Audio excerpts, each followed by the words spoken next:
बहुत मजे का हलवा था यार। मुझे तो अम्मी की याद आ गई। अब अगर उनकी याद आ गई है तो प्लीज रोने नहीं लग जाना। अच्छा बताओ, आशिर का फोन आया? तुम्हें पता है मुझे यकीन था उस कि वो मेरी उम्मीदों पे पूरा उतरेगा। सच में? वो आ रहा है तुम्हें लेने? नहीं, तो फिर ऐसा क्यों कहा तुमने? क्योंकि मुझे यकीन था कि वो बुज़दिल इंसान मेरी बात कभी भी अपने घर में नहीं मनवा पाएगा। ये मत भूलो कि उसने तुमसे शादी उन सबको राजी करके ही की थी। शादी की थी लेकिन निभाई तो नहीं ना। फिजा, कहना बहुत आसान होता है और करना बहुत मुश्किल।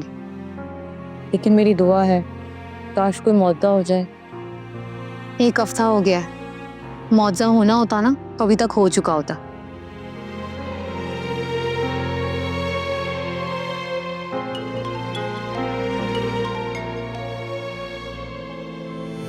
उठाओ, आशिर की कॉल है। हेलो। आफिया, मैं तुम्हें और अयान को कल लेने आ रहा हूँ। मतलब? मम राजी हो गई।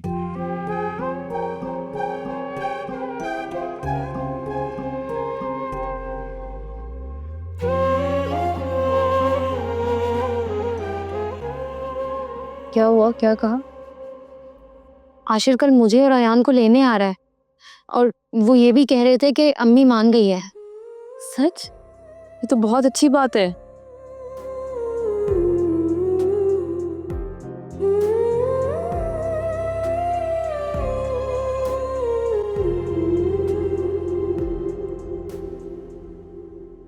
हाउ कुड यू मामा, आप कैसे मान सकती हैं? जोया रिलैक्स। मैं सोच समझ कर तीर चलाती हूँ। आपके सोच समझने के बावजूद सिचुएशन हर दफा आफिया की फेवर में कैसे चली जाती है? सही कह रही है जोया।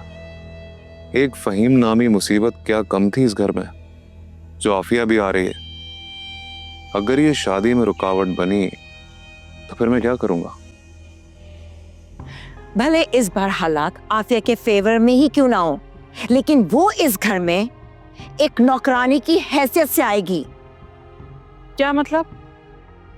मैंने आशिर से साफ साफ कह दिया है, वो यहाँ आएगी तो एक नौकरानी की हैसियत से आएगी, बहू की हैसियत से नहीं।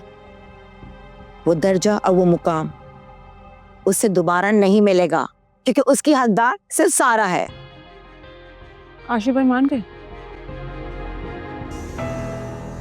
वो ऐसे कभी नहीं मानेगा।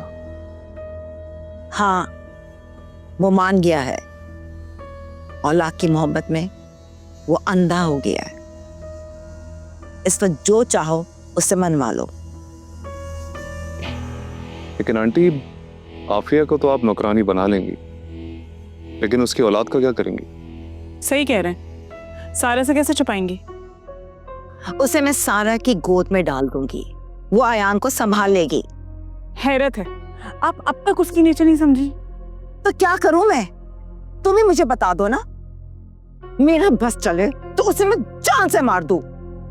तो मार दे। क्या? नहीं, मेरा ये मतलब है कि रास्ते से हटाएं, कुछ ऐसा करें कि वो यहाँ पहुंच ही ना सके।